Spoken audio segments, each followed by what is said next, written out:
हारने वाला दया की भीख मांगता है।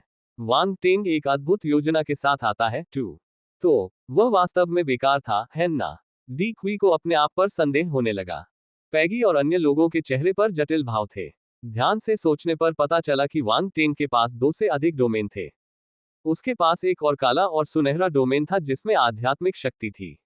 यह उन 2 डोमेन से ज्यादा शक्तिशाली था जिन्हें उसने अभी अभी निष्पादित किया था। इसका मतलब था कि वांग टेंग के पास 3 डोमेन थे।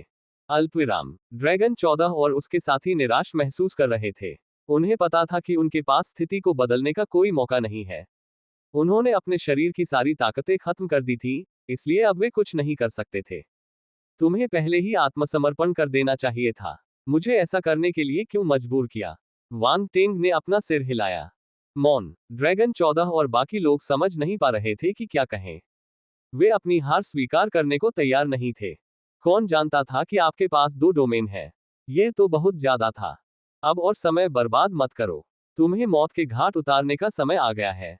वांग टेंग का स्वर बदल गया, ठंडा और उदासीन हो गया।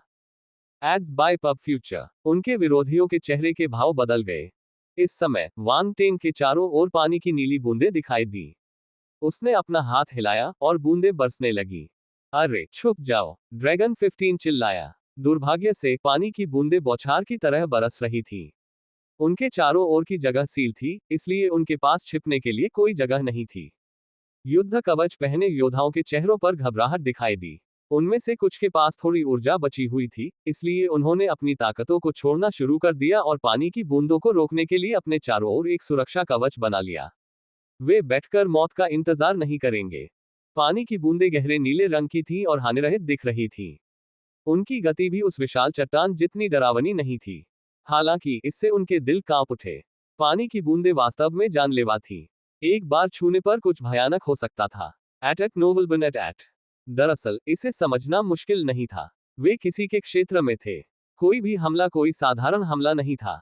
ये काफी लंबा लग रहा था, लेकिन सब कुछ एक पल में हो गया। नीली बूंदें आखिरकार उनके सुरक्षा कवच पर गिरी। तुरंत ही फुफकारने की आवाजें सुनाई देने लगी। जैसे ही उन्होंने गहरे नीले रंग की पानी की बूंदों को छुआ, उनकी फोर्स शील्ड्स तुरंत जंग खा गई। यह ऐसा था जैसे धातु पर सांद्रित सल्फ्यूरिक एसिड डाला जा रहा हो। फिर पानी की बूंदें उनके कवच पर टपकने लगी। उनके कवच आकाशीय स्तर के थे और उससे भी ऊपर थे, इसलिए वे आकाशीय स्तर के हमले का प्रतिरोध कर सकते थे। फिर भी पानी के संपर्क में आते ही वे तुरंत जंग खा जाते थे। यह क्या है? Ads by PubFuture. दर्द भरी चीखें आसमान में गूंज उठी। वे दुखद लग रही थी। योद्धा जमीन पर लौटने लगे और बेतहाशा संघर्ष करने लगे।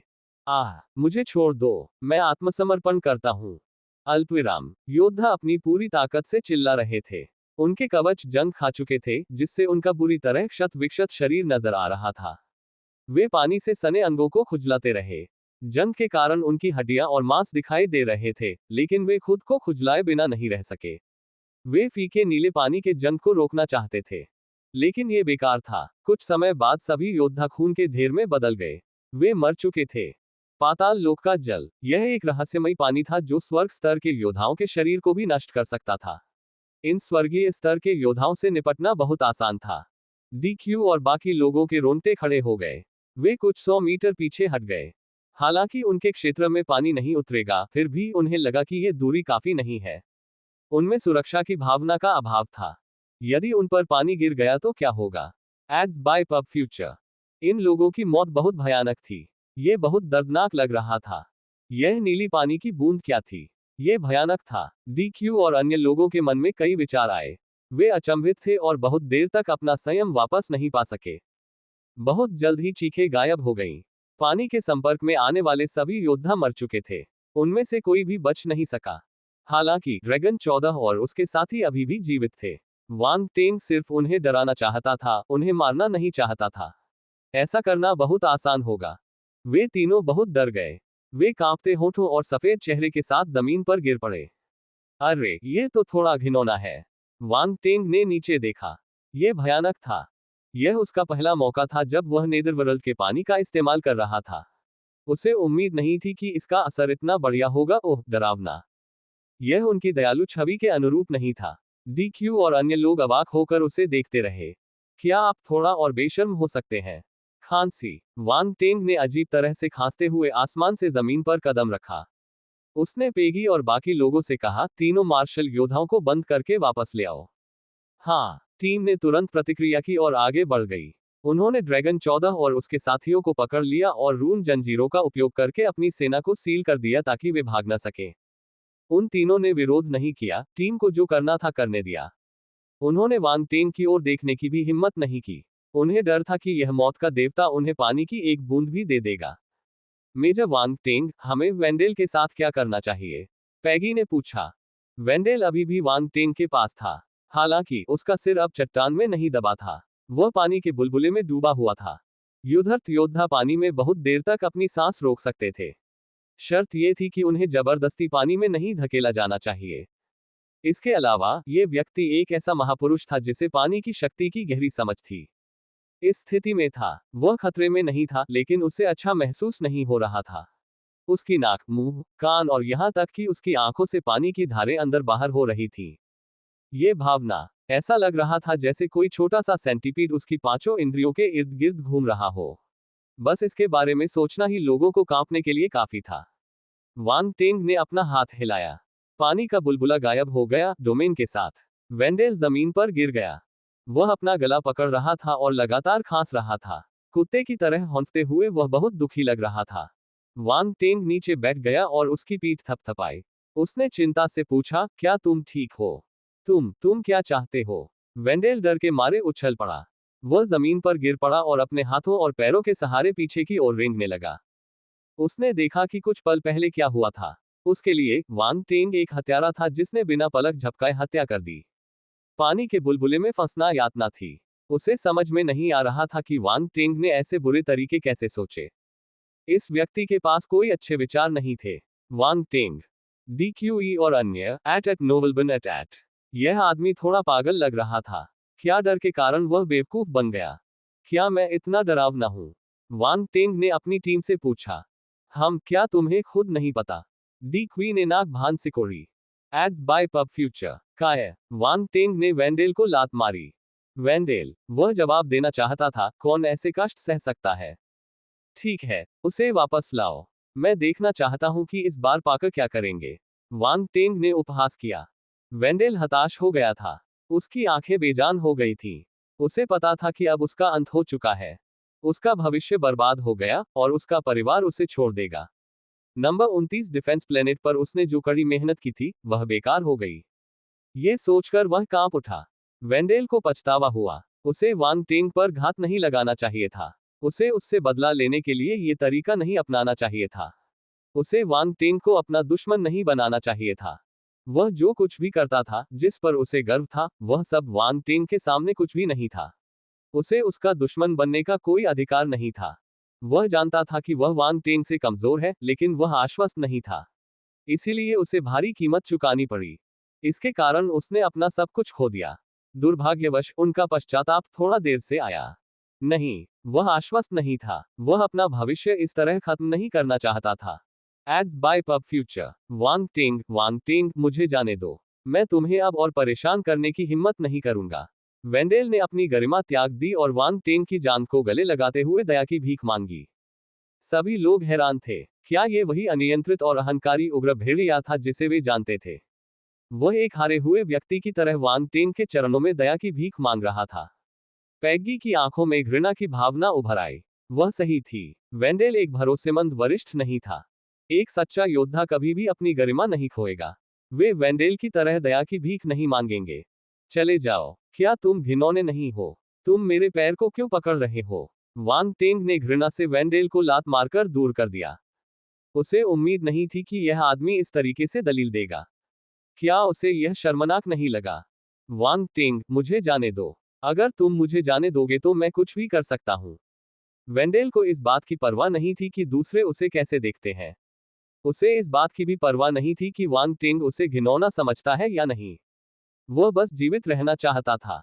वांग टेंग ने जल्दी से अपना बचाव किया। उसे डर था कि वह फिर से उसके पैर को गले लगाएगा। वह किसी आदमी को अपनी जान को गले लगाने नहीं देगा। हाँ, रुको, तुम कुछ भी कर सकते हो। वांग टेंग की आंखें चमक उठी। उसने अपनी ठुड्डी को छुआ। हाँ, मैं कुछ भी कर सकता हूँ। मैं कुछ भी कर सकता हूँ, बशर्ते कि तुम मुझे इस बार माफ कर दो। जब वेंडेल ने देखा कि वांग टेंग का रवैया नरम पड़ रहा है, तो उसने जल्दी से सिर हिला दिया। उसे इस बात की परवाह नहीं थी कि उसका मकसद क्या था। खानसो, पहले उठो, वांग टेंग ने उससे कहा। उसे कुछ सूझा। वांग टेंग, क्या तुम सचमुच उसे जाने दोगे? डी क्वी ने भौहें सिकोड़ी। वेंडेल की कोई गरिमा नहीं बची थी क्योंकि वह उसके पैर को गले लगाकर दया की भीख मांग रहा था। अगर वांग टेंग उसे जाने दे तो वह जब चाहे बदला ले सकता है। चिंता मत करो, मुझे पता है कि मैं क्या कर रहा हूं। वांग टेंग मुस्कुराया। डी क्यू को नहीं पता था कि उसके पास जादू करने का हुनर है। अब उसे इस्तेमाल किया जा सकता है। वेंडेल उनका पहला प्रयोग विषय था। पाकर, हम्फ। वांग टेंग के पास एक अद्भुत योजना थी, उस योजना को मिटा दो। इसके अलावा, वांग टेंग के बारे में अपनी समझ के आधार पर, उसे विश्वास था कि वह कोई मूर्ख व्यक्ति नहीं है जो बाघ को जंगल में वापस छोड़ देगा। वह शायद फिर से कुछ बुरा करने की फिराक में था। डी क्वी ने वांग टेंग को संदेह से देखा और महसूस किया कि वांग टेंग के चेहरे पर मुस्कान थोड़ी अजीब थी। वेंडेल ने वांग टेंग के हाव भाव पर ध्यान नहीं दिया, लेकिन वह ये जानकर बहुत खुश हुआ कि वह उसे जाने देगा। धन्यवाद, धन्यवाद। मैं फिर कभी तुम्हारे खिलाफ नहीं जाऊंगा। मैं अपने परिवार से कहूंगा कि वे मुझे नंबर 29 डिफेंस प्लेनेट से दूर भेज दें। मैं फिर कभी तुम्हारे सामने नहीं आऊंगा। हम, बहुत बढ़िया। तुम होशियार हो। वांग टेंग ने संतोष में सिर हिलाया। तो फिर, क्या मैं जा सकता हूं? वेंडेल ने सावधानी से पूछा। हम, वांग टेंग ने सीधे चेहरे से उसे शून्य दृष्टि से देखा। वेंडेल चौंक गया। उसे नहीं पता था कि वांग टेंग के मन में क्या चल रहा है और उसने घबरा कर पूछा, तुम्हारे पास मेरे लिए और क्या है? मैंने कहा था कि मैं तुम्हें जाने दूंगा, लेकिन मैंने यह नहीं कहा था कि मैं तुम्हें ऐसे ही जाने दूंगा। हाँ, हाँ। वेंडेल का दिल धड़क उठा, लेकिन उसने उसे अस्वीकार करने की हिम्मत नहीं की और बार बार सिर हिलाया। जाओ, किनारे पर रुको। जब तुम्हें जाने देने का समय आएगा, तो मैं तुम्हें जाने दूंगा। वांग टेंग ने बोलना समाप्त करने के बाद अपनी टीम की ओर देखा। उस पर नजर रखो। अगर वह अवज्ञाकारी है तो उसके 3 पैर तोड़ दो। 3 पैर? हाँ, पैगी ने अजीब भाव से जवाब में सिर हिलाया। आर्वेन और अन्य लोगों ने वेंडेल के निचले शरीर को देखते हुए उत्साह में अपने हाथ रगड़े। वेंडेल ने अवचेतन रूप से अपने पैरों को जकड़ लिया और भय से अपना सिर हिलाया, ये व्यक्त करते हुए कि वह कभी नहीं भागेगा। एट नोबल बन एट। वह भागने की हिम्मत नहीं कर पाया। वांग टेंग द्वारा कई बार प्रताड़ित किए जाने के बाद उसे लगा कि अगर वह भागने की कोशिश नहीं करेगा तो शायद वह लंबे समय तक जीवित रह सकता है। नतीजतन, वह आज्ञाकारी रूप से एक तरफ खड़ा रहा। डी क्यू ने वेंडेल को देखा और उलझन महसूस की। वेंडेल की ताकत भी लगभग उसके बराबर ही थी और वह हमेशा उसके खिलाफ लड़ता था। लेकिन अब, वेंडेल एक कैदी बन गया जिसने जीवित रहने के लिए अपनी गरिमा को त्याग दिया। दुनिया वाकई अप्रत्याशित थी। कोई नहीं जानता था कि भविष्य में क्या होगा। पब फ्यूचर द्वारा विज्ञापन। डी क्यू अपने बारे में सोचने से खुद को रोक नहीं पाया। क्या उसके और वांग टेंग के बीच की खाई बढ़ने लगी थी? जब वांग टेंग पहली बार नंबर 4 डिफेंस प्लेनेट पर आया था, तब भी उसे ओलान फेडरेशन से अपने पीछा करने वालों को पीछे हटाने के लिए उसकी मदद की जरूरत थी। लेकिन अब, वह पहले ही पीछे छूट चुका था, और अंतर भी छोटा नहीं था। हालांकि, उसे नहीं पता था कि वेंडेल पर इसलिए हमला किया गया क्योंकि वह लापरवाह था। अन्यथा, वह इतनी आसानी से पकड़ा नहीं जाता। ताकत के मामले में, उनके बीच का अंतर इतना बड़ा नहीं था। फर्क सिर्फ इतना था कि वांग टेंग के पास बहुत सारे हुनर और तुरुप के पत्ते थे, जो किसी और के पास नहीं थे। इसके अलावा, इनमें से कई तुरुप के पत्ते बहुत शक्तिशाली थे और स्वर्ग स्तर के मार्शल योद्धाओं के लिए भी खतरा पैदा कर सकते थे। इसने वांग टेंग की युद्ध शक्ति की ऊपरी सीमा को बहुत अधिक बढ़ा दिया। जब वांग टेंग ने देखा कि वेंडेल आज्ञाकारी हो गया है, तो उसने ज्यादा कुछ नहीं कहा। उसने इधर उधर देखा और विशेषता वाले बुलबुले उठाने शुरू कर दिए। नक्षत्र बल अग्नि तारांकन 1300। नक्षत्र बल अग्नि तारांकन 1000। दिव्य क्षेत्र आत्मा 500। दहाड़ती ज्वाला सिंह भाला 800। Fire ultima 1200। ब्रह्मांड क्षेत्र ज्ञानोदय 600। नक्षत्र बल अग्नि तारांकन 1200। तारामंडल बल पृथ्वी तारांकन 1400। दिव्य क्षेत्र आत्मा 200। नक्षत्र बल लकड़ी तारांकन 1100। अल्पविराम। विशेषता बुलबुले की एक बड़ी लहर वांग टेंग के शरीर में घुस गई और उसमें विलीन हो गई। उसने महसूस किया कि ड्रैगन के अलावा अन्य मार्शल योद्धाओं में भी अलग अलग तत्व थे। वांग टेंग ने नक्षत्र बल की कई विशेषताएं एकत्रित की, लेकिन वे ज्यादातर 5 तत्वों की थीं। वे भी बहुत ज्यादा नहीं थीं। पब फ्यूचर द्वारा विज्ञापन। दर्जनों दिव्य स्तरीय मार्शल योद्धाओं द्वारा गिराए गए विशेष बुलबुले वर्तमान में वांग टेन की मदद करने के लिए पर्याप्त नहीं थे। एकमात्र विशेष बात थी नक्षत्र पवन बल, जो DQE के युद्ध के दौरान गिरा था। ये बहुत ज्यादा नहीं था। सिर्फ 3000 से ज्यादा अंक थे, जो वांग टेन के आगे बढ़ने के लिए काफी नहीं थे। इसके अलावा आत्मा विशेषता के 5000 से अधिक बिंदु भी थे, जो वांग टेन की आत्मा में विलीन हो गए और उसका हिस्सा बन गए। फिर उसने गुण पैनल पर नजर डाली और ध्यान देना बंद कर दिया। आत्मा गुण पहले जैसा ही रहा, केवल शुद्ध होता गया। वांग टेन को लगा कि उसे अपनी आत्मा को परिष्कृत करने के लिए एक शास्त्र की सख्त जरूरत है, लेकिन वह समझ गया कि ऐसा शास्त्र दुर्लभ है और कड़ाई से विनियमित है। ये केवल ब्रह्मांड स्तर से ऊपर के लोगों के हाथों में ही है। ऐसा इसलिए था क्योंकि केवल उस स्तर तक पहुंच चुके मार्शल योद्धाओं को ही अपनी आत्मा को परिष्कृत करने की आवश्यकता होती थी। वांग टेन को ये जानकारी भक्षण करने वाले शून्यता जानवर की स्मृति से मिली। मूल रूप से ब्रह्मांड चरण से शुरू करके व्यक्ति अपनी आत्मा के सुधार पर ध्यान देगा। ऐसा इसलिए था क्योंकि बाद के चरणों में ये शरीर को बदलने जितना आसान नहीं था। आत्मा और आत्मा को भी बदलने की जरूरत थी। शरीर और आत्मा का आपस में अच्छी तरह से तालमेल होना जरूरी था। अन्यथा अगर शरीर बहुत शक्तिशाली हो तो आत्मा उसे नियंत्रित नहीं कर पाएगी। नतीजतन कुछ शक्तिशाली गुप्त तकनीकों को क्रियान्वित नहीं किया जा सकेगा। और यदि आत्मा बहुत शक्तिशाली हो तो शरीर आत्मा को धारण न कर सके और नष्ट हो जाए। उत्तरार्ध अपेक्षाकृत दुर्लभ था। आखिरकार किसी की आत्मा और आत्मा की शक्ति को बढ़ाना बेहद मुश्किल था। कोई भी व्यक्ति अपनी आत्मा और आत्मा की शक्ति को इस हद तक लापरवाही से नहीं बढ़ा सकता था। यहां तक कि वांग टेन के लिए भी अपनी आत्मा और मन को बेहतर बनाना एक निश्चित मापदंड के भीतर ही होना चाहिए था और उससे आगे नहीं बढ़ना चाहिए था। उसे दिव्य लोक की आत्मा द्वारा रोका जा रहा था।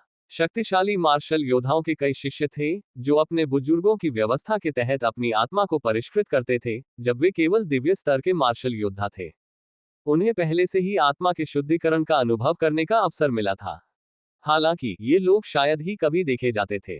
वे या तो अच्छी तरह से संरक्षित थे या आम लोगों की नजर में नहीं आते थे।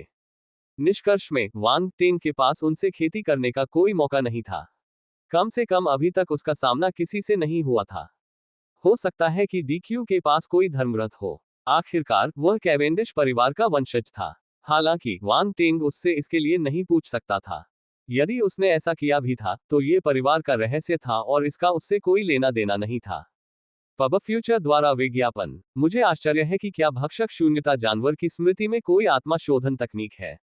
वांग टेन की आंखें चमक उठी। भक्षण करने वाले निहिलिटी बीस्ट की याददाश्त बहुत बड़ी थी और उसके पास इसे पूरी तरह से पचाने का समय नहीं था। इसमें कुछ अप्रत्याशित हो सकता है। अगर यह काम नहीं करता तो वह पाकर्स के कुछ वंशजों को ढूंढ सकता था और कोशिश कर सकता था। उदाहरण के लिए एंड्रेस विशेषताओं के लिए एक अच्छा लक्ष्य था। यदि उसकी योजना काम कर गई तो वह पाकर परिवार में एक कील ठोक सकता है और काम करना अधिक सुविधाजनक हो जाएगा। वांग टेन ने इसके बारे में सोचना बंद कर दिया और अन्य विशेषता बुलबुले को देखने लगा। इसके बाद ज्ञान और प्रतिभा के गुण सामने आए।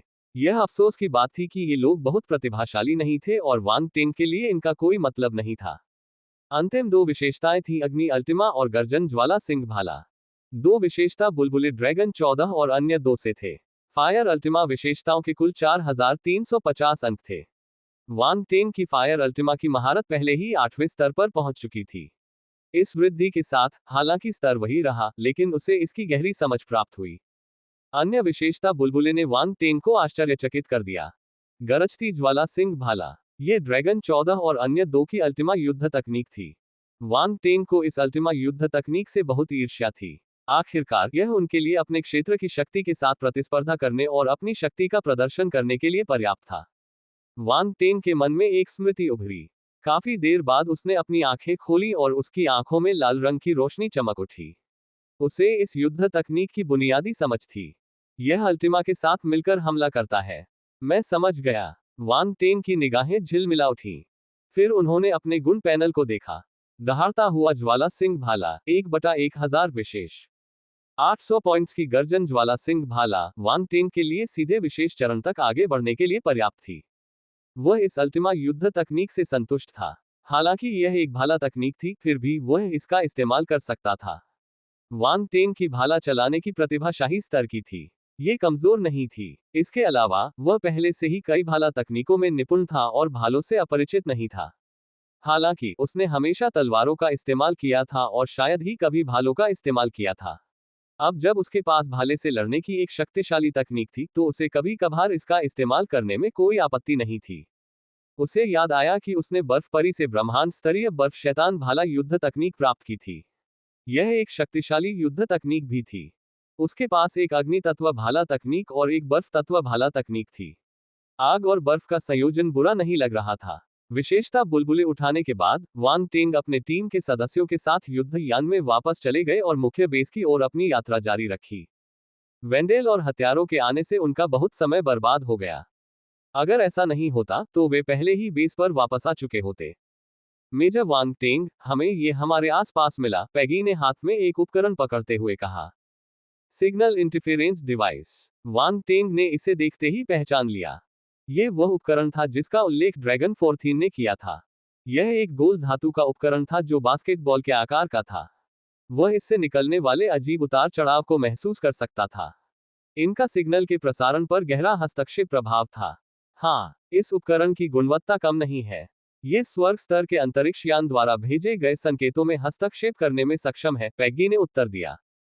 ओह, वांग टेंग आश्चर्यचकित था। स्वर्ग स्तर के अंतरिक्ष यान के सिग्नल को बाधित करना, यह उपकरण उच्च गुणवत्ता का था। इसके अलावा पेगी और अन्य लोगों ने इनमें से एक नहीं बल्कि 3 डिवाइस खोजी। दुश्मन ने बीच में एक त्रिकोण बना लिया था। कोई भी सिग्नल बाहर नहीं भेजा जा सकता था। इसका मतलब यह था कि अगर वेंडेल और हत्यारे सफल हो जाते तो वे चुपचाप मर जाते और किसी को पता भी नहीं चलता।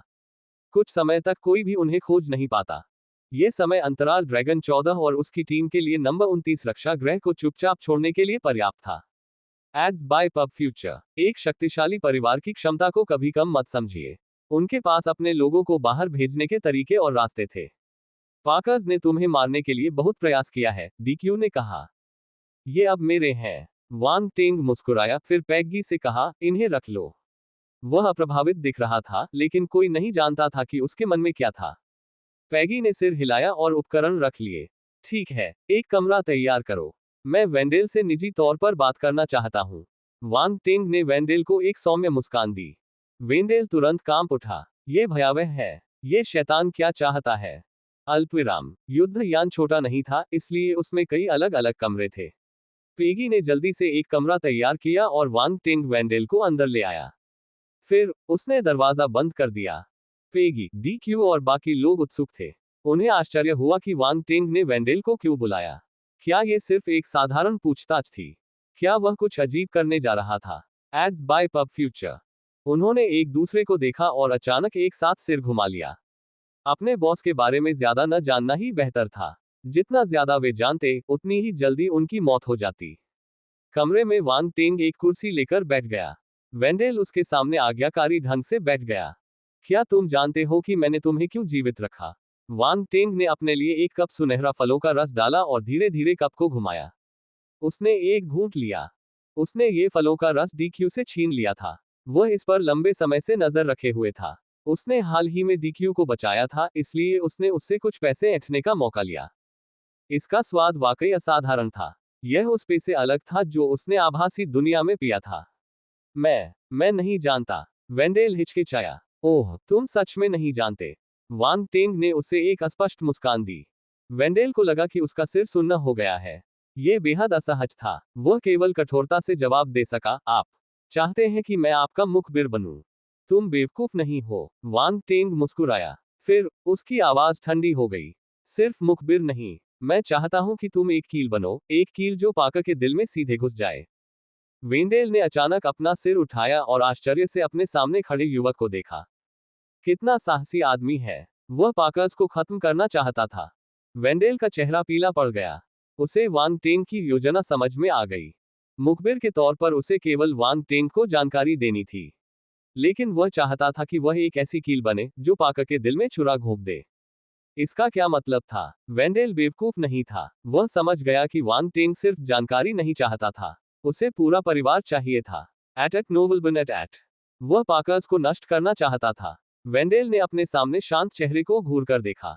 यह बेतुका था। यह ऐसा था जैसे कोई चींटी आसमान को हिलाने की कोशिश कर रही हो। उसके मन में बस यही विचार गूंज रहा था, कितना हास्यास्पद और भोलापन। इस आदमी को नहीं पता कि पाकर परिवार कितना डरावना है। वांग टेंग को मारने के लिए भेजे गए हत्यारे पाकर परिवार के हिमखंड की नोक भी नहीं है। वे कुछ भी नहीं है। वांग टेंग को मेरे परिवार से लड़ने का क्या अधिकार है? क्या वह सोचता है कि कुछ मार्शल योद्धाओं को मारने के बाद वह हमसे लड़ सकता है?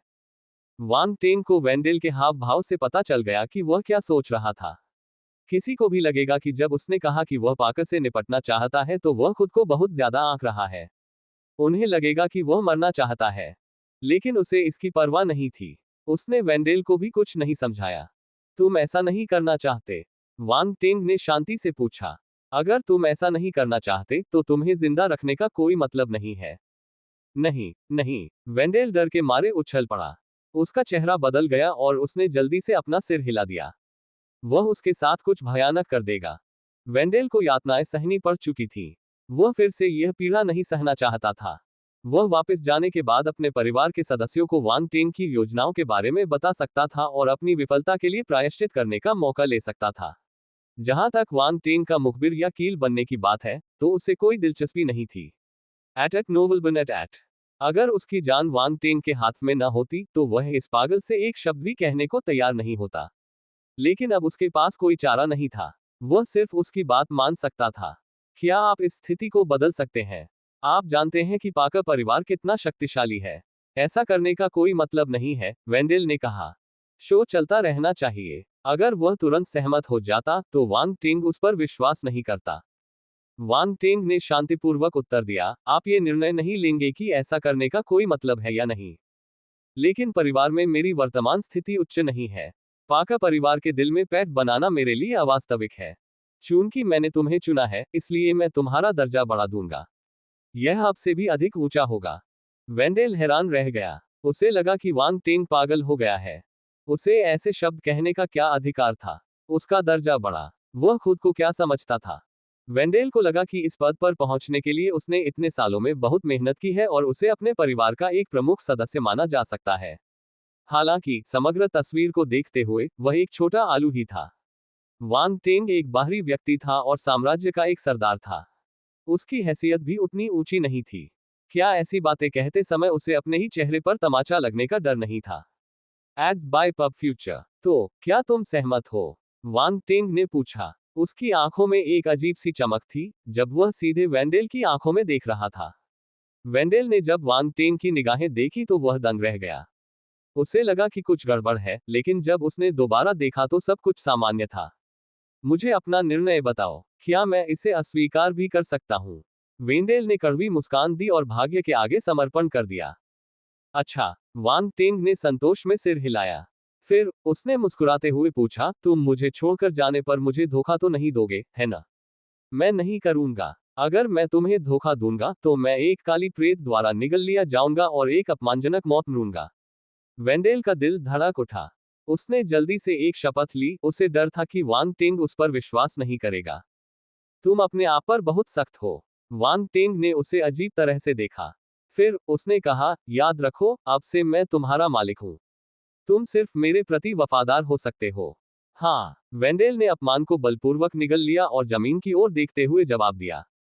जैसे ही उसने बोलना समाप्त किया, उसका दिमाग शून्य हो गया। एक क्षण के लिए उसकी दृष्टि धुंधली हो गई। सफलता। वांग टेंग के होठों पर मुस्कान तैर गई। वह शुरू से ही जादुई कौशल का इस्तेमाल कर रहा था। प्रभाव बुरे नहीं लग रहे थे। उसने चुपचाप बीज बोया, इसलिए वेंडेल को कुछ भी पता नहीं चला। ये बीज एक मनोवैज्ञानिक सुझाव की तरह काम करता था। ये वेंडेल के दिमाग में अंकुरित होकर बढ़ता, उसके विचारों को नियंत्रित करता और उसे वांग टेंग का गुलाम बना देता। वह इस योजना को पूरा करने के लिए आध्यात्मिक निशान का उपयोग नहीं कर सकता था। पाका परिवार के वे दुर्जय मार्शल योद्धा इन निशानों को आसानी से पा सकते थे। केवल करामाती जैसा कौशल ही, जो कोई निशान नहीं छोड़ता, उनकी नजरों से बच सकता था। वांग टेंग को कैसे पता चला कि मंत्रमुग्ध करने का कौशल सफल रहा? Ads by PubFuture. ये बहुत आसान था। एक बार बीज बो दिए जाने के बाद वांग टेंग को एक हल्का सा संबंध पता चल जाता था। यह इस बात का सबूत था कि उसकी फांसी सफल रही। कोई भी उसे बेवकूफ नहीं बना सकता था। तुम जा सकते हो। ड्रैगन 14 और उसके साथियों को बुलाओ। वांग टेंग ने अपना हाथ हिलाया। वह ड्रैगन 14 और उसके साथियों में और अधिक जादू के बीज बोएगा। अल्पविराम 2 घंटे बाद वांग टेंग और उनकी टीम मुख्य बेस पर पहुंची। युद्धक जहाज मैदान पर उतरा। फिर टीम उतर गई। मुख्य बेस पर पहुंचने से पहले ही वांग टेंग ने वेंडेल और अन्य लोगों को रिहा कर दिया। उसने उनमें लगाए गए जादू के बीज को सक्रिय कर दिया। अब वे उसके गुलाम थे। अब उसकी योजना शुरू करने का समय आ गया था। आज एक कील लगाने से उसे भविष्य में कई कीलें मिलेंगी। वांग टेंग मन ही मन मुस्कुराया। दी क्यू और बाकी लोग समझ नहीं पाए कि वांग टेंग क्या करना चाहता था। उन्हें सिर्फ इतना पता था कि उसने बंदियों से बात करने के बाद उन्हें रिहा कर दिया था। किसी को नहीं पता था कि कमरे में क्या हुआ। क्या वे किसी अस्पष्ट समझौते पर पहुंच गए थे? डी क्यू बहुत उत्सुक था, लेकिन उसने चाहे जैसे भी पूछा, वांग टेंग ने उसे रहस्यमयी मुस्कान के साथ जवाब दिया। वह जानने के लिए तड़प रहा था, लेकिन कुछ नहीं कर सकता था। हालांकि पेगी और बाकी लोग भी उत्सुक थे, लेकिन उन्होंने कुछ नहीं पूछा। वे हमेशा वांग टेंग के आदेशों का दृढ़तापूर्वक और भरोसे के साथ पालन करते थे। जैसे ही वांग टेंग वापस आए, जनरल कैमरन उनसे मिलना चाहते थे। हालांकि वे उसके दफ्तर में नहीं मिले। वे किसी दूसरी जगह चले गए। वांग टेंग एडजुटेंट सोंग के पीछे गया और पूछा, एडजुटेंट सोंग, जनरल कैमरून मुझसे दूसरी जगह क्यों मिल रहे हैं? वहां पहुंचने पर तुम्हें पता चल जाएगा। एडजुटेंट सोंग ने स्पष्ट मुस्कान दी।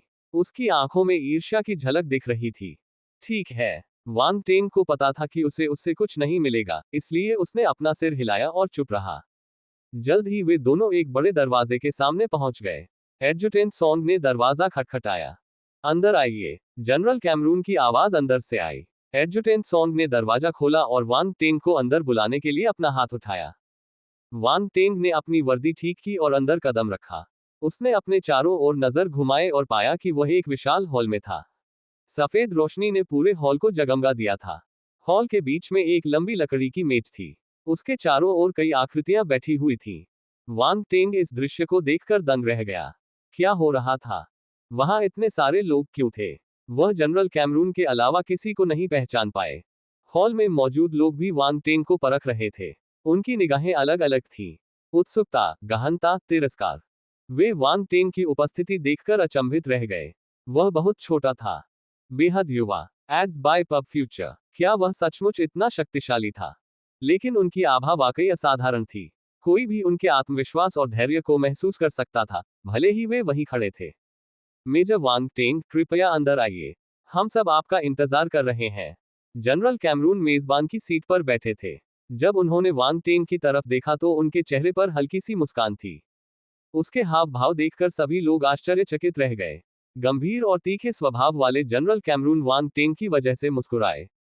यह अविश्वसनीय था। एट नोबल बनेट एट। वांग टेंग को कुछ भी महसूस नहीं हुआ। अब तक वह अपने आप पर काबू पा चुका था और शांति से हॉल में चला गया। बैठ जाइए। जनरल कैमरून ने मेज के अंत में एक खाली सीट की ओर इशारा किया। वहां 3 सीटें थीं। बाईं ओर वाली सीट पर पहले से ही एक अधेड़ उम्र का आदमी बैठा हुआ था। बीच वाली और दाईं सीटें खाली थीं। वांग टेंग बीच वाली सीट पर बैठे थे। अधेड़ उम्र का आदमी सामने की ओर मुंह करके ठीक से बैठा था। यहां तक कि जब वांग टेंग उसके बगल में बैठा तो भी उसने कोई उत्सुकता नहीं दिखाई। वह सीधा मुंह करके बैठा रहा। जनरल क्रॉफ्ट्स, क्या वेंडेल वापस आ गया है? जनरल कैमरून ने वांग टेंग की ओर सिर हिलाया और फिर अपनी दाईं ओर 7वीं सीट पर बैठे बुजुर्ग से पूछा। क्रॉफ्ट्स भावशून्य रहे, लेकिन उनके हृदय में क्रोध व्याप्त था। वह जानता था कि वेंडेल वांग टेंग पर हमला करेगा। चूंकि वह सुरक्षित वापस आ गया था, इसका मतलब था कि वेंडेल विफल हो गया था। Ads by PubFuture. वह कैसे नाराज नहीं होता? ये योजना पूरी तरह से कारगर मानी जा रही थी, लेकिन नतीजा देखिए। बेकार, बेकार, बेकार बेवकूफों का एक समूह। उसने गहरी सांस ली और उठ खड़ा हुआ। कृपया मुझे माफ करें। मैं तुरंत वापस आऊंगा। ऐसा लगता है कि आप दूसरे उम्मीदवार से संपर्क करने जा रहे हैं। जनरल कैमरन ने सिर हिलाया। वांग टेंग ने आंखें सिकोड़कर क्रॉफ्ट्स की ओर देखा। क्रॉफ्ट्स और जनरल कैमरन की बातचीत से उसे पता चला कि यह आदमी 29 नंबर डिफेंस प्लेनेट पर पाकर्स का प्रवक्ता था। साथ ही वह वेंडेल को उस पर हमला करने के लिए भेजने के पीछे का मास्टरमाइंड भी था। क्रॉफ्ट्स हॉल से बाहर चले गए और जल्दी से वापस आ गए। उन्होंने अपना पोकर फेस बनाना जारी रखा, लेकिन हर कोई उनकी दबी हुई भावनाओं को महसूस कर सकता था। उन्होंने कहा, वेंडेल ने पढ़ाई छोड़ दी। ओह! जनरल कैमरून ने आश्चर्य से उसकी ओर देखा। उसने हौसला छोड़ दिया। क्रॉफ्ट्स टाइगर स्ट्राइक फोर्स के लिए कमांडर का पद पाने के लिए दृढ़ संकल्पित थे। उन्होंने इतनी आसानी से हार क्यों मान ली? छोड़ दिया या हार मान लिया? बाकी लोग भी हैरान थे। वे हैरानी से क्रॉफ्ट्स को देख रहे थे, सोच रहे थे कि आखिर उसे ये लड़ाई छोड़ने की क्या वजह थी। वांग टेन के बगल में बैठे आदमी ने अपना सिर उठाया और अंततः आश्चर्य प्रकट किया। उसकी शांति गायब हो गई थी। जहां तक वांग टेन की बात है, उसके होठों के कोने पर एक अजीब सी मुस्कान थी। 3 उम्मीदवार। एक उम्मीदवार के अचानक नाम वापस लेने से सभी लोग आश्चर्यचकित हो गए। वांग टेन के चेहरे की मुस्कान एक पल में ही गायब हो गई। किसी ने इस पर ध्यान नहीं दिया।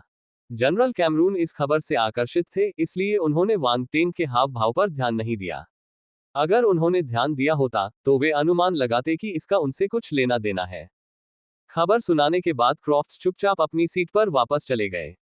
हालांकि इस लड़ाई का अब पाकर्स से कोई लेना देना नहीं था, लेकिन तुरंत चले जाना अशिष्टता और अनुचित होगा। इसके अलावा वांग टेंग अभी भी उम्मीदवारों में से एक थे। दूसरा उम्मीदवार टाइगर स्ट्राइक फोर्स का डिप्टी रेजिमेंटल कमांडर हुआ किया था। वह एक अनुकूल उम्मीदवार था। अभी भी यह निश्चित नहीं हुआ है कि वांग टेंग को कमांडर का पद मिलेगा या नहीं। क्रॉफ्ट्स को वोट देने का अधिकार था। वह वो किया के लिए वोट कर सकता था और वांग टेंग के लिए कुछ परेशानी खड़ी कर सकता था। सभी लोग, चूंकि वेंडेल ने कमांडर के पद के लिए लड़ने का मौका छोड़ दिया है, इसलिए हम मेजर वांग टेंग और कर्नल हुओकिया के बीच फैसला करेंगे, जनरल कैमरन ने सभी का ध्यान आकर्षित करने के लिए खांसते हुए कहा। किसी को कोई आपत्ति नहीं थी। वांग टेंग ने अपने आसपास के माहौल को देखा। उसे आखिरकार समझ आ गया कि इतने सारे लोग क्यों जुटे थे। वे टाइगर स्ट्राइक फोर्स के कमांडर को ढूंढने आए थे। जनरल डाटे ने उन्हें पहले ही इस मामले के बारे में बता दिया था, लेकिन वांग टेंग ने नहीं सोचा था कि यह इतनी जल्दी हो जाएगा। उन्होंने सोचा कि उन्हें कुछ समय तक इंतजार करना होगा। इसके अलावा वह उम्मीदवारों में से एक थे। वह पलक झपकाकर समझ गया कि वेंडेल ने मुख्य बेस पर वापस जाते समय ऐसा क्यों किया। वेंडेल को अपनी क्षमता का पता था, इसलिए उसे कोई भरोसा नहीं था। इसलिए उसने जोखिम उठाने का फैसला किया और किसी ऐसे व्यक्ति को ढूंढा जो उससे छुटकारा पा सके। अगर वह सफल हो जाता तो पाक की मदद से उसे यह पद मिलने की 80% संभावना होती। क्रूर, वांग टेंग ने अपने दिल में कहा। इन सभी परिस्थितियों का अनुभव करने के बाद उन्हें समझ में आया कि ये कुलीन परिवार कितने गंदे और नीच थे। Ads by PubFuture. उनके साथ कभी कोई जोखिम मत लेना। वांग टेंग ने खुद को चेतावनी दी। इसलिए हमने जो निर्णय लिया है, उसके आधार पर मेजर वांग टेंग और कर्नल हुओकिया के बीच द्वंद्व युद्ध होगा। विजेता टाइगर स्ट्राइक फोर्स का कमांडर होगा, जनरल कैमरन ने आगे कहा। द्वंद्व युद्ध। वांग टेंग दंग रह गया। हम कमांडर की स्थिति तय करने के लिए इस तरह का तरीका क्यों अपना रहे हैं? ये बच्चों का खेल है। हमने आपका बायोडेटा देखा है। आप दोनों में अच्छाई और बुराई दोनों है। इसलिए हमने आपकी योग्यता को निर्णायक कारक बनाने पर सहमति जताई, जनरल कैमरन ने समझाया। वह समझ गया कि वांग टेंग क्या सोच रहा था। वांग टेंग ने गहरी सोच में सिर हिलाया। जनरल कैमरन ने कहा, चूंकि कोई आपत्ति नहीं है तो चलिए मैदान की ओर चलें। वांग टेंग और हुओकिया को कोई आपत्ति नहीं थी। सभी लोग विशाल हॉल से निकलकर मैदान की ओर चल पड़े। समूह ने रास्ते में कई लोगों का ध्यान अपनी ओर आकर्षित किया। उनके चारों ओर मौजूद योद्धाओं ने चलना बंद कर दिया और अपनी आंखों से उन्हें सलामी देकर विदा किया। इन जनरलों को सामान्य रूप से देखना मुश्किल है। वे आज एक साथ क्यों हैं? क्या कुछ हो रहा है? देखो, क्या ये टाइगर स्ट्राइक फोर्स का डिप्टी रेजिमेंटल कमांडर नहीं है? ये वही है। मैंने सुना है कि टाइगर स्ट्राइक फोर्स के कमांडर को पदोन्नति मिली है। क्या वे कमांडर के पद के लिए प्रतिस्पर्धा कर रहे हैं? अल्पविराम। उनके आसपास के योद्धा धीमी आवाज में चर्चा कर रहे थे। उन्हें जल्दी ही भीड़ के पीछे का कारण पता चल गया और वे उत्साहित हो गए। इसलिए वे भीड़ के पीछे चले गए। जल्द ही वे मैदान पर पहुंच गए। जनरल कैमरून और अन्य लोगों ने मार्शल योद्धाओं को देखने से नहीं रोका।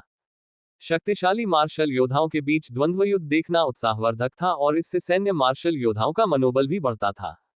Ads by PubFuture. इसके अलावा ये द्वंद्व युद्ध ये तय करेगा कि टाइगर स्ट्राइक फोर्स का कमांडर कौन होगा। गवाह के रूप में अधिक मार्शल योद्धाओं की उपस्थिति विजेता को भविष्य में टाइगर स्ट्राइक फोर्स को नियंत्रित करने में मदद करेगी। मैदान के एक कोने में कई अखाड़े थे। ये सामान्य द्वंद्व युद्ध के लिए थे। वांग टेंग और हुओकिया एक अखाड़े में एक दूसरे के सामने खड़े थे। उनके चारों ओर योद्धाओं का एक समूह इकट्ठा था। वे उत्साह से जल रहे थे। हालांकि उनमें से कई वांग टेंग से अपरिचित थे, इसलिए लगातार चर्चाएं सुनाई दे रही थी। वह मेजर वांग टेंग है ना? वांग टेंग, मेजर, वह कौन है? मैं उसे नहीं जानता। मुझे पता है। मैं अभी तीसरी सीमा रेखा से वापस आया हूँ। मेजर वांग टेंग ने इस बार अपना नाम बनाया है। अरे, मुझे और बताओ, उसने अपना नाम कैसे बनाया? करीब आओ, मैं तुम्हें चुपके से बताऊंगा। तुम क्या करना चाहते हो? मैं समलैंगिक नहीं हूँ। अगर कुछ है तो मुझे सीधे बताओ। मेरे कानों में फुसफुसाओ मत। मौन, एट नोबल बन एट। कभी कभी अजीबोगरीब बातें भी सुनाई देती थी। ये थोड़ा अनुचित लगता था, लेकिन वांग टेन की उपलब्धियां जंगल की आग की तरह भीड़ में फैलने लगी। कई लोगों की आंखें अविश्वास से चौड़ी हो गईं। उन्होंने तीसरी पंक्ति के जनरल डाटे को एक मध्यम श्रेणी के शैतान सम्राट को मारने में मदद की। क्या ये सच था? मेजर वांग टेंग एक दिव्य स्तर के मार्शल योद्धा लग रहे थे। एक दिव्य स्तर का मार्शल योद्धा एक मध्यम स्तर के शैतान सम्राट को कैसे धमका सकता है? ये बेतुका लग रहा था। खबर फैलते ही भावनाएं भड़क उठी। माहौल और भी गर्मा गया। कुछ लोगों ने इस पर विश्वास किया जबकि अन्य को संदेह था। चर्चाओं का दौर मैदान में चल रहा था। लेकिन जैसे जैसे अधिक से अधिक लोगों ने उनकी उपलब्धियों की पुष्टि की, भीड़ ने इस पर विश्वास करना शुरू कर दिया। ऐसी बातों को छिपाने का कोई मतलब नहीं था। कोई इस पर मजाक नहीं उड़ाएगा, इसलिए विश्वसनीयता काफी ज्यादा थी। Ads by PubFuture. Martial योद्धाओं द्वारा हमेशा शक्तिशाली लोगों का सम्मान किया जाता था। हर कोई वांग टेन को एक अलग नजरिए से देखने लगा। ये युवा मेजर एक दुर्जय चरित्र की तरह लग रहा था। हुओ किया वांग टेन के सामने खड़ा था। उसे वांग टेन की योग्यताओं या उपलब्धियों के बारे में कुछ भी पता नहीं था। इसलिए जब उसने सुना कि वह कमांडर के पद के लिए एक ऐसे नौसिखिए के साथ लड़ रहा है जिसने केवल 3 मिशन पूरे किए थे, तो वह क्रोधित हो गया। उसे अपमानित महसूस हुआ। वह लंबे समय तक टाइगर स्ट्राइक फोर्स के डिप्टी रेजिमेंटल कमांडर रहे थे और उन्होंने सेना में कई महत्वपूर्ण योगदान दिए थे। वह सेना से भी अच्छी तरह परिचित थे। कमांडर के जाने के बाद वह सबसे अच्छा विकल्प था। उसे इन 2 एयरड्रॉप की उम्मीद नहीं थी। एक व्यक्ति पाकर परिवार से था, इसलिए उसकी पृष्ठभूमि शक्तिशाली थी। उसने दूसरे व्यक्ति की पृष्ठभूमि के बारे में नहीं सुना था, लेकिन वह एक नौसिखिया था। अगर वह इस लड़ाई में जगह बना सकता था, तो इसका मतलब था कि उसके संबंध भी खराब नहीं थे। यदि वांग टेन का कोई संबंध न होता तो वह हाथ पर हाथ धरे खड़ा रहता। हुओ किया इसे बर्दाश्त नहीं कर सका। जब वेंडेल ने अपना मौका छोड़ दिया, तो वह हैरान था क्योंकि उसे अपना फैसला समझ में नहीं आया था। लेकिन साथ ही, वह गुस्से में भी था। वह जब चाहे आता और चला जाता। टाइगर स्ट्राइक फोर्स के साथ उसका क्या व्यवहार था? हुओ किया ने टाइगर स्ट्राइक फोर्स में बहुत प्रयास किया था, इसलिए उसके प्रति उसकी भावनाएं प्रबल थी। यही कारण था कि वे वेंडेल और वांग टेन से घृणा करते थे, जो टाइगर स्ट्राइक फोर्स को खेलने की वस्तु समझते थे। जब उसने नीचे के लोगों की चर्चा सुनी, तो वह दंग रह गया। एक मार्शल योद्धा जिसने एक मध्यम श्रेणी के शैतान सम्राट को मार डाला, वह एक नौसिखिया कैसे हो सकता है? ऐसा लग रहा है कि कुछ गलतफहमी हो गई है। अभी उसने क्या कहा? क्या उसने कहा कि वह अपने हाथों के बल खड़ा होगा? नहीं, उन्होंने ऐसा नहीं कहा। हुओ किया ने अपने बेतरतीब विचारों को स्पष्ट करने के लिए अपना सिर हिलाया। चूंकि यह युवक शक्तिशाली था, इसलिए उसे अपनी सुरक्षा कम नहीं करनी चाहिए थी। वह टाइगर स्ट्राइक फोर्स को किसी दूसरे व्यक्ति को नहीं सौंप सकता था। मुझे परवाह नहीं है कि तुम कौन हो या तुम्हारी पृष्ठभूमि क्या है। टाइगर स्ट्राइक फोर्स का कमांडर केवल मैं ही हो सकता हूं, हुओ किया ने वांग टेंग से कहा। तो वांग टेंग ने शांति से उत्तर दिया, तो मैं तुम्हें हरा दूंगा। हुओ किया ने वांग टेंग को गौर से देखा। मैं ब्रह्मांड चरण के 7वें स्तर पर हूं, लेकिन मेरी युद्ध क्षमता बहुत अधिक है। तुम केवल आकाशीय चरण पर हो। चाहे तुम कोई भी तरीका अपनाओ, तुम्हारे पास कोई मौका नहीं होगा। क्या तुम्हें यकीन है? वांग टेंग मुस्कुराया। ब्रह्मांड का 7वां स्तर। उसने अभी अभी ब्रह्मांड के शिखर पर 3 मार्शल योद्धाओं को हराया है। इसके अलावा, उनमें से एक के पास अल्टिमा था। हुओ किया की तुलना उनसे कैसे की जा सकती है? क्या आपको यकीन है? डी क्वी, पैगी और अन्य लोगों को भी खबर मिली कि वांग टेंग हुओ किया के साथ द्वंद्वयुद्ध कर रहा था, इसलिए वे जल्दी से वहां पहुंचे। यह एक महत्वपूर्ण मामला था। वे इसे कैसे नहीं देख सकते थे। जैसे ही वे अखाड़े में पहुंचे, उन्होंने हुओ किया और वांग टेंग की बातचीत सुनी। वे अजीब भावों से एक दूसरे को घूर रहे थे। हुओ किया को वर्तमान स्थिति समझ में नहीं आई थी। वह वांग टेंग की उपलब्धियों के बारे में नहीं जानते थे, लेकिन उन्हें पता था। ईमानदारी से कहें तो, ब्रह्मांड के 7वें स्तर पर एक मार्शल योद्धा वांग टेंग को हराने में सक्षम नहीं हो सकता। हालांकि, वांग टेंग अभी अभी तीसरी सीमा पर एक बड़े युद्ध से गुजरा था और वेंडेल द्वारा की गई हत्या में बच गया था। उसने 2 कठिन लड़ाइयां लड़ी थीं, इसलिए वह काफी थका हुआ होगा। क्या अब उसके लिए प्रतिस्पर्धा करना ठीक था? वे चिंतित होने लगे। हुओ किया ने वांग टेंग के शांत भाव को देखकर भौहें सिकोड़ ली। क्या वह उसे नीची नजर से देख रहा था? हम घमंडी, तुम्हारी योग्यता ही तुम्हारे लिए बोलेगी। हुओ किया ने नाक भान सिकोड़ी। उसने समय बर्बाद करना बंद कर दिया और अपने बाहरी कपड़े उतार दिए। उसने कवच नहीं पहना था, इसलिए उसका मांसल ऊपरी शरीर दिखाई दे रहा था। धमाका! अचानक उसके शरीर से एक तीव्र आभा फूट पड़ी। वह पिंजरे से बाहर निकले एक खूंखार बाघ की तरह लग रहा था। उसके शरीर की मांसपेशियां कई गुना बढ़ गईं और फैल गईं। उसकी लंबाई भी बढ़ गई। हुओ किया की लंबाई पहले 5 फीट 9 इंचेस थी। यह एक सामान्य व्यक्ति की ऊंचाई थी। फिर भी अब वह 13 फीट से ज्यादा लंबा हो गया था। वह एक छोटे से विशालकाय व्यक्ति जैसा था। उसका हाथ ही वांग टेंग की जांघ से मोटा था। उसके चेहरे पर नसें उभर आई थी और उसकी नाक से गर्म हवा निकल रही थी। वह भाप इंजन की तरह हौंफ रहा था। अरे, आकार बदलना! वांग टेंग ने आश्चर्य से देखा। उसे उम्मीद नहीं थी कि हुओ किया भी एक मार्शल योद्धा था जो अपने शरीर को विकसित करने पर ध्यान केंद्रित करता था। ये दिलचस्प है। एट नोबलबन एट। ये यहाँ है। ये यहाँ है। बस। क्या? वह क्या है? ये हुओ किया की सबसे शक्तिशाली युद्ध तकनीक सैवेज एलिफेंट फॉर्म है। तुम्हें यह नहीं पता। तुम्हारा समाचार स्रोत बहुत पुराना है। जंगली हाथी का रूप। ये सचमुच शक्तिशाली लग रहा है। बेशक ऐसा ही है। हुओ किया को कभी भी उसी अवस्था के किसी व्यक्ति ने नहीं हराया है। एक बार जब वह जंगली हाथी रूप का उपयोग करना शुरू कर देगा तो अन्य लोग उसके द्वारा पराजित हो जाएंगे। ऐसा कहा जाता है कि हुओ किया ने ब्रह्मांड के शिखर पर सैवेज एलिफेंट फॉर्म का उपयोग करके मार्शल योद्धाओं को हराया था। प्रतिद्वंद्वी को इतना पीटा गया था कि वह लगभग रोने लगा था। मेजर वांग टेंग का अंत हो चुका है। वह तो बस एक दिव्य स्तर का मार्शल योद्धा है। मैंने सुना है कि मेजर वांग टेंग ने अपने अंतिम कदम का उपयोग करके मध्यम स्तरीय शैतान सम्राट को हराने के लिए एक गुप्त हमले पर भरोसा किया। इस तरह की चीज के लिए निश्चित रूप से चार्ज अप समय की आवश्यकता होती है।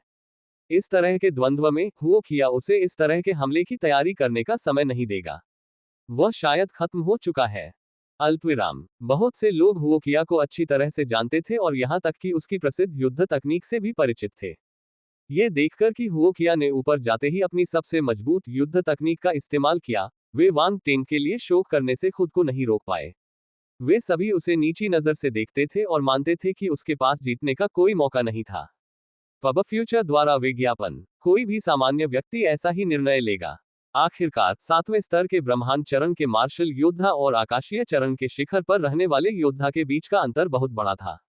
दूसरी ओर कुछ शक्तिशाली सेनापति भी द्वंद्वयुद्ध पर चर्चा कर रहे थे।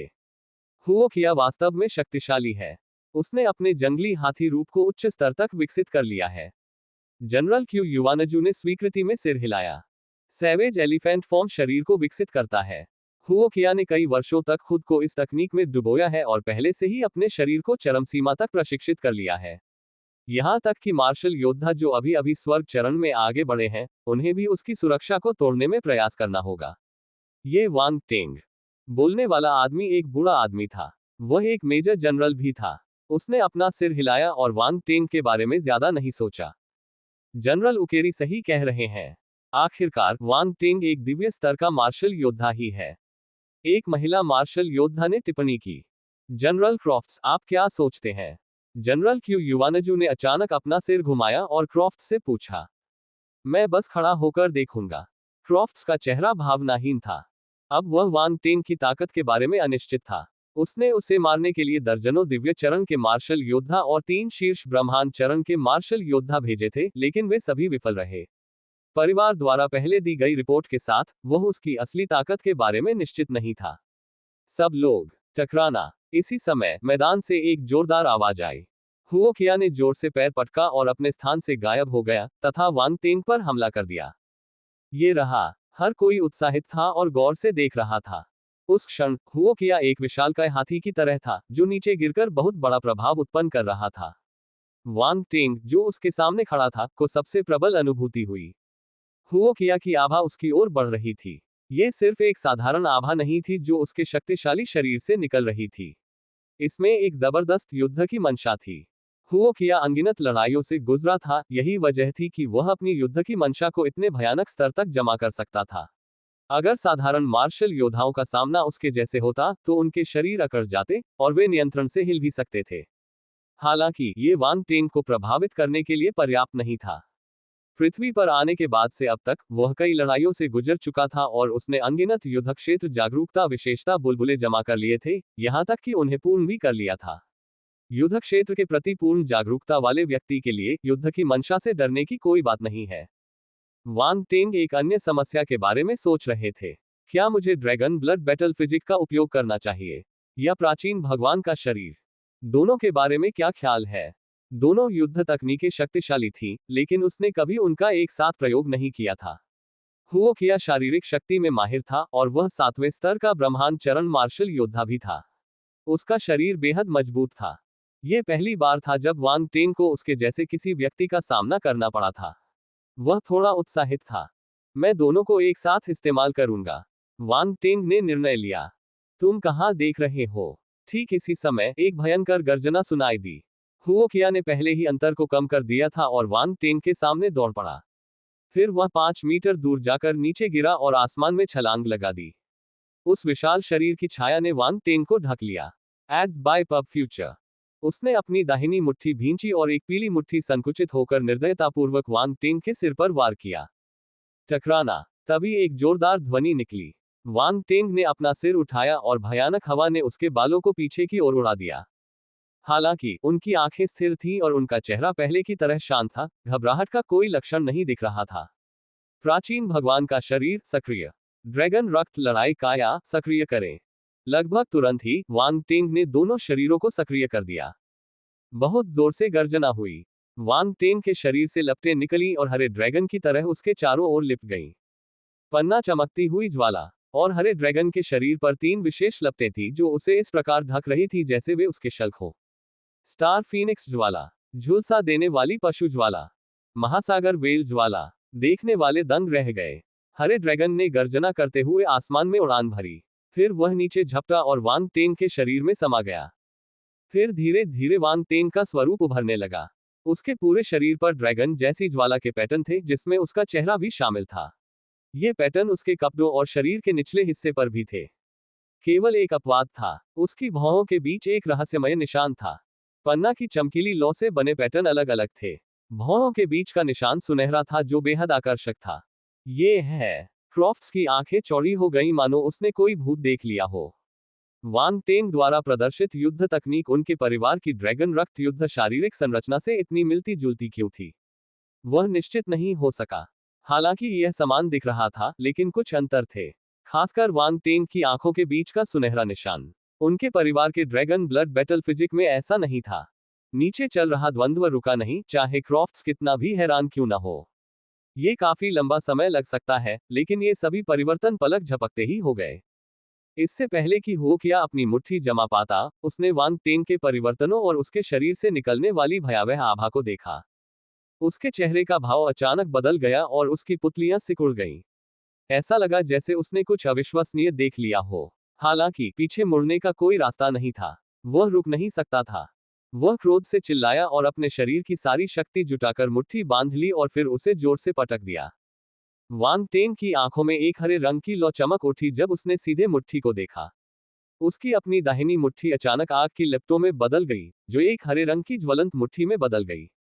जलती मुट्ठी पर थोड़ी सुनहरी रोशनी थी, साथ ही उसमें लाल और नीला रंग भी मिला हुआ था। फिर उसने मुक्का मारा। धमाका। हरे रंग की लौ ऊपर से नीचे आती पीली मुट्ठी से टकराए। Ads by PubFuture. एक बहुत बड़ा विस्फोट हुआ और चारों ओर भयानक शक्ति फैल गई, जिससे अखाड़े का रक्षात्मक आवरण लगातार हिलने लगा। ऐसा लग रहा था कि यह प्रभाव की शक्तिशाली शक्ति का सामना नहीं कर पाएगा और टूटकर बिखर जाएगा। सभी लोग आश्चर्यचकित हो गए और उनकी आंखें बड़ी हो गईं। अरे बाप रे! जनरल कैमरून और अन्य लोग भी हैरान थे और उन्हें अपनी आंखों पर विश्वास नहीं हो रहा था। धमाका। पीली मुट्ठी हरी ज्वलंत मुट्ठी के बल का सामना नहीं कर सकी और टूट गई। वहां एक विस्फोट हुआ। एक आकृति उड़कर बाहर आए और रक्षात्मक आवरण पर जोर से टकराए। फिर शरीर लुढ़ककर नीचे आया और जोरदार धमाके के साथ मैदान की कठोर जमीन पर जा गिरा। मौन। चारों ओर सन्नाटा छा गया। सभी लोग उस आकृति को देखते रह गए जो उड़कर बाहर आई थी।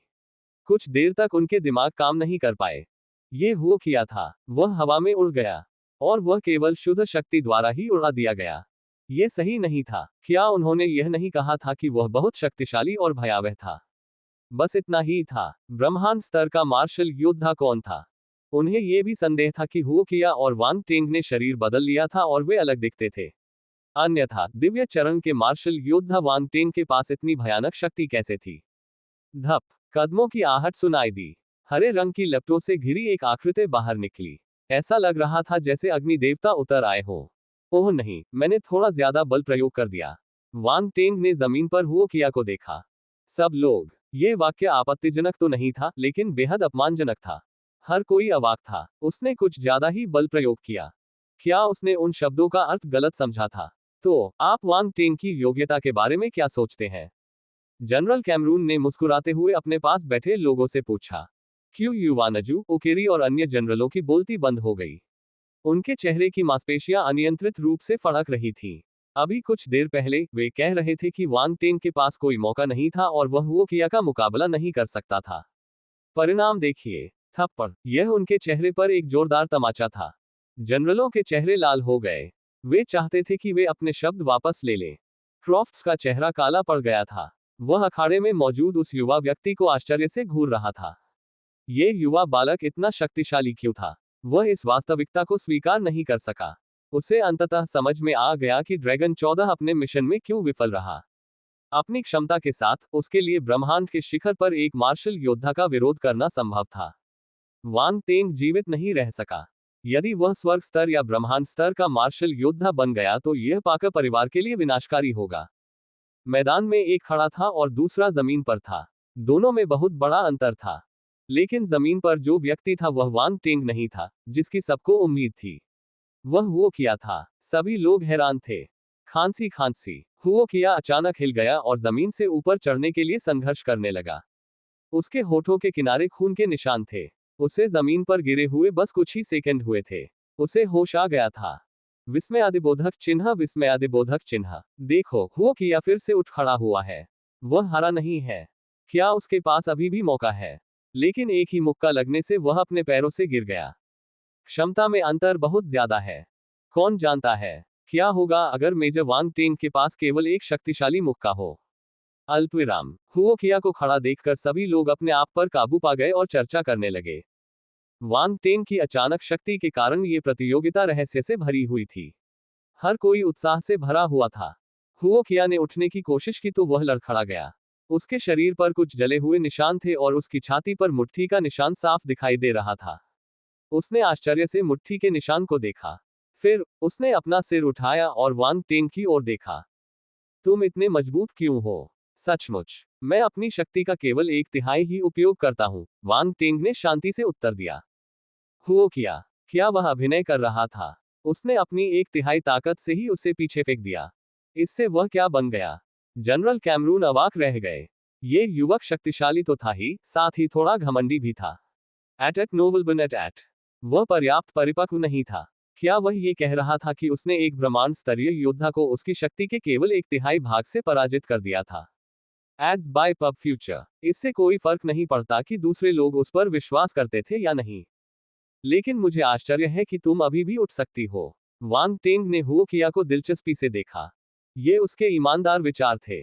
उसने अभी अभी 2 शारीरिक शक्तियों का इस्तेमाल किया था, लेकिन वह केवल हुओ किया को अपने पैरों से गिराने में कामयाब रहा। वह पराजित नहीं हुआ था। इसका मतलब था कि हुओ किया का शारीरिक बल शक्तिशाली था। उसकी बातें सुनकर हुओ किया का चेहरा काला पड़ गया।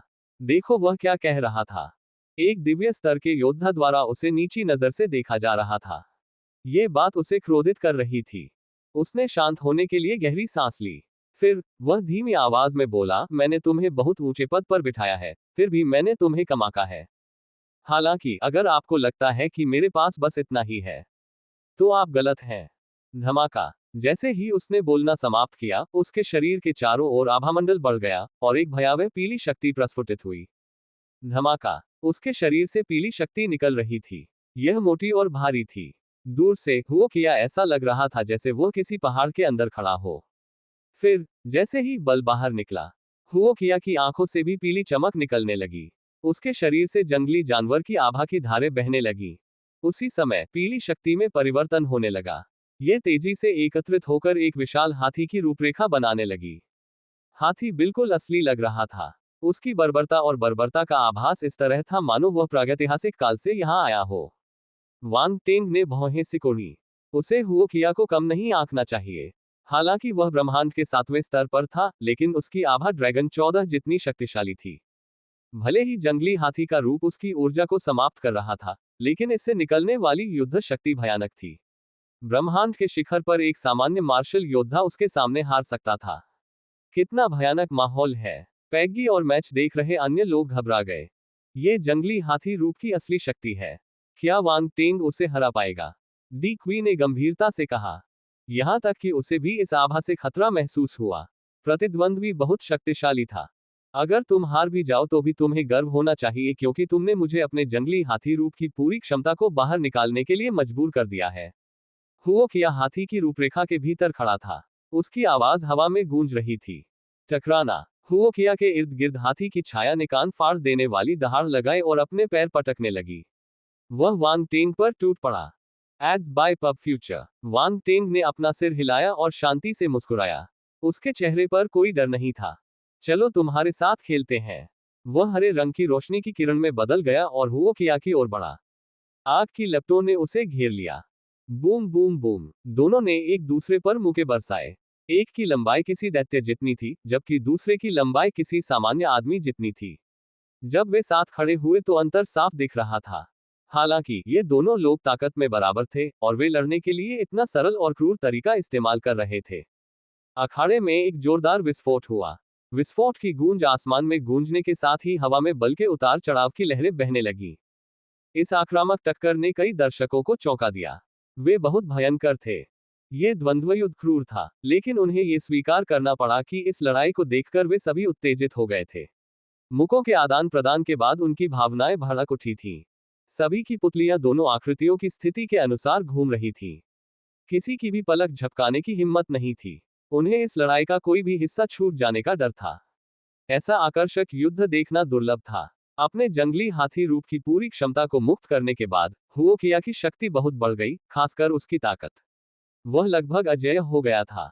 हालांकि उन्हें जल्द ही एहसास हो गया कि वांग टेंग अपनी ताकत बनाए रखने में कामयाब रहे। क्या वह पहले सच बोल रहा था? क्या उसने अभी सचमुच अपनी शक्ति का केवल 1/3 ही उपयोग किया है? हुओ किया के दिमाग में एक बेतुका विचार आया। वह घबरा गया और अपनी भावनाओं को नियंत्रित नहीं कर सका। जब अन्य लोगों ने भी यह स्थिति देखी तो वे अचंभित रह गए। उन्होंने सोचा कि भले ही हुओ किया वांग टेंग को दबा ना पाए, लेकिन जंगली हाथी का रूप धारण करने के बाद उसे कुछ लाभ तो मिलेगा। फिर भी स्थिति ने अप्रत्याशित मोड़ ले लिया। वांग टेंग की क्षमता उनकी सभी अपेक्षाओं से अधिक थी। धमाका। हुओ किया और वांग टेंग ने एक दूसरे पर मुक्का मारा और बिजली की गति से अलग हो गए। वे 10 मीटर से अधिक दूर तक उड़ गए। हुओ किया गंभीर हो गया। उसने अपनी मुट्ठी भींच ली और उसकी विशाल हथेली पर एक विशाल युद्ध गदा प्रकट हुई। वह 15 फीट लंबा था, इसलिए उसकी हथेली पंखे के आकार की थी। फिर भी युद्ध गदा उसमें छोटी नहीं लग रही थी। ऐसा लग रहा था कि यह उसके लिए ही बनाया गया था। Ads by PubFuture. हुओ किया ने अपना हाथ हिलाया और युद्ध गदा हवा में घूम गई। एक जोरदार ध्वनि विस्फोट सुनाई दिया। इससे भीड़ लगभग बहरी हो गई। जब वांग टेंग ने विशाल गदा देखी तो वह दंग रह गया। ये नियम के विरुद्ध है। यदि उस विशाल गदा से उस पर प्रहार किया जाता तो वह कीमा बन जाता। वांग टेंग ने अपने हथियारों को देखा। उसके संग्रह में गदा से बड़ा कुछ भी नहीं था। इंतजार, मुझे लगता है मुझे कुछ मिल गया है। अगले ही पल उसके हाथ में एक ईंट दिखाई दी। नहीं, वह एक चौकोर मुहर थी। इस पर काफी समय से धूल जम रही थी, इसलिए इसे साफ करने के लिए बाहर निकालने का समय आ गया था। नीचे खड़े लोग उस साधारण सी दिखने वाली चौकोर मुहर को देखकर दंग रह गए। ये हथियार थोड़ा अजीब था। क्या वांग टेंग इस छोटी चौकोर मुहर का उपयोग हुओ किया की विशाल गदा से लड़ने के लिए करने की योजना बना रहा था? सबके चेहरे पर अजीब भाव आ गए। हुओ किया भी दंग रह गया। उसने असमंजस में सील को नाप कर देखा। क्या यह हथियार लोगों को घायल कर सकता है? यह उसकी हथेली जितना भी बड़ा नहीं था। हालांकि ये थोड़ा डरावना लग रहा था, क्योंकि इस पर रहस्यमय बैंगनी पैटर्न थे। यह न तो मछली थी और न ही मुर्गी। यह ईंट की तरह नहीं दिख रही थी, लेकिन सील की तरह भी नहीं दिख रही थी। यह कोई उचित हथियार नहीं लग रहा था। जनरल कैमरून के चेहरे पर भाव बदल गए। उन्होंने हथियार को पहचान लिया। ये वह मुहर थी जिसका इस्तेमाल वांग टेंग ने बिजली की आपदा का विरोध करने के लिए किया था। यह कोई साधारण मुहर नहीं थी। सबकी सोच चाहे जो भी हो, वांग टेंग ने मुहर हटा दी और अपनी आध्यात्मिक शक्ति मुक्त कर दी। धमाका। बिजली का तमाचा बैंगनी बिजली की तरह आकाश में उड़ गया और हुओ किया पर गिर पड़ा। सभी ने अपना सिर हिलाया। हुओ किया के बड़े शरीर की तुलना में चौकोर सील एक खिलौने की तरह थी। यह उसे चोट भी नहीं पहुंचा सकती थी। हुओ किया उदासीन रहा। वह सामान्य हथेली के आकार की चौकोर सील को शांति से देखता रहा, जैसे वह उसकी ओर उड़ रही हो। उसने अपनी विशाल गदा नीचे कर दी। झनकार। विशाल गदा चौकोर मुहर पर टकराई, जिससे तेज धातु जैसी ध्वनि निकली। ऐसा लग रहा था कि उसने चौकोर मुहर रोक दी है, लेकिन हुओ किया के चेहरे के हाव भाव में बदलाव आ गया था। किया की आंखें घूम गईं, जैसे उसने कुछ अविश्वसनीय देख लिया हो। धमाका। चौकोर मुहर, जो मूलतः हथेली के आकार की थी, से चमकदार बैंगनी बिजली निकलने लगी। बिजली की चमक के नीचे चौकोर मुहर तेजी से बड़ी होती गई। एक पल में ही वह हुओ किया की गदा से भी बड़ी हो गई। इस बार हुओ किया के चेहरे पर कोई बदलाव नहीं आया। देखने वाले भी हैरान रह गए। एट नोबल बन एट फक। वर्गाकार मुहर बड़ी हो सकती है। वांग टेंग का हथियार सही नहीं है। सर, क्या वह धोखा दे रहा है? अल्पविराम। चर्चा सुनने के बाद जनरलों को समझ में नहीं आया कि क्या कहें। वे अनुभवी लोग थे, लेकिन उनमें से ज्यादातर ने कभी ऐसा हथियार नहीं देखा था जो अपनी इच्छा से फैल या सिकुड़ सकता हो। वे सभी दंग रह गए, खास तौर पर जनरल कैमरून। उन्हें सिर्फ इतना पता था कि चौकोर सील में बिजली जैसी शक्ति है, लेकिन ऐसा लग रहा था कि इसमें और भी कुछ है। क्या आपने ये हथियार पहले कभी देखा है? जनरल क्यू युवानजू ने कुछ हिचकिचाहट के बाद पूछा। Ads by PubFuture. नहीं, मैंने ऐसा कुछ कभी नहीं देखा। जनरल उकेरी ने अपना सिर हिलाया।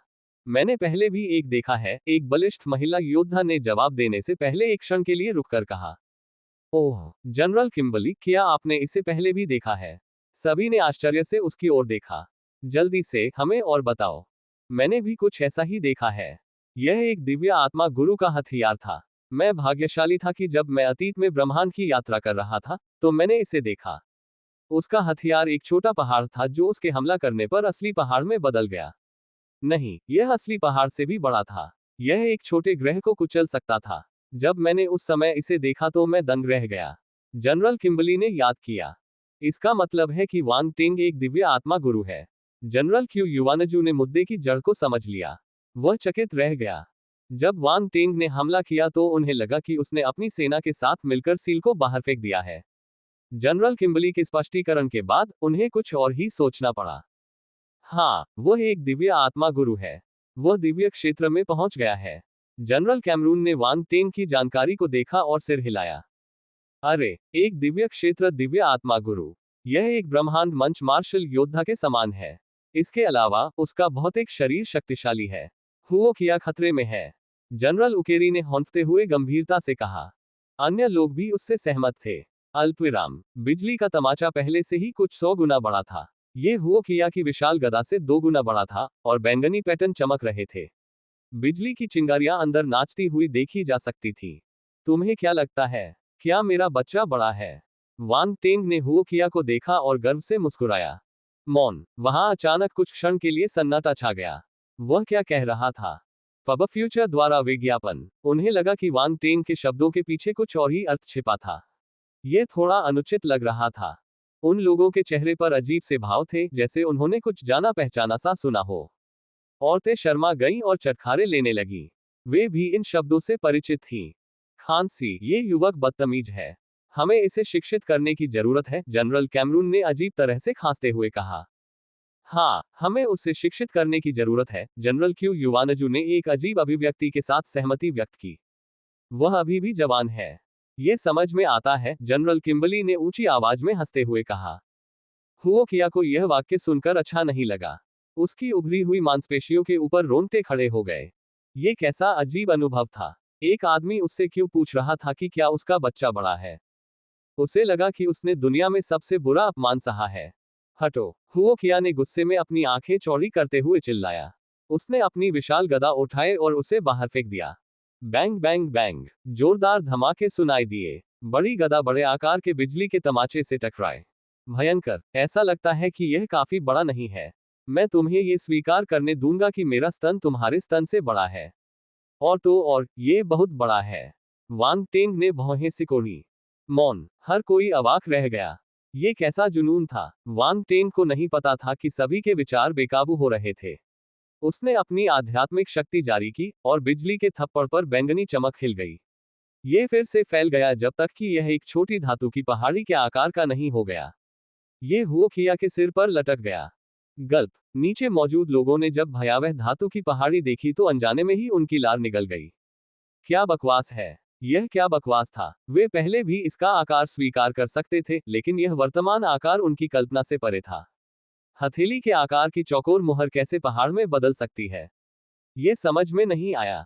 यहां तक कि ग्रैंडमास्टर स्तर के हथियार में भी यह क्षमता नहीं थी। जनरलों ने जनरल किम्बली की ओर देखा। उन्हें उसका विवरण याद आ गया। ये कुछ ऐसा ही था। ठीक है, यही है। जनरल किम्बली ने सिर हिलाया। हुओ किया ने ऊपर देखा और आंखें सिकोड़ ली। उसे कोसने का मन हुआ। यह आदमी तो एक कीड़ा था। जाना। वांग टेंग ने अपना हाथ नीचे दबाया, और बिजली का तमाचा हुओ किया पर गिर पड़ा। हवा की आवाज हवा में गूंज उठी। हवा को तब तक दबाया गया जब तक कि ध्वनि बूंद सुनाई नहीं देने लगे। धमाका। हुओ किया की अभिव्यक्ति पूरी तरह बदल गई जब उसने विशाल मुहर देखी। उसने जल्दी से अपनी चरम शक्ति को छोड़ा और उसे अपनी विशाल गदा में भर लिया।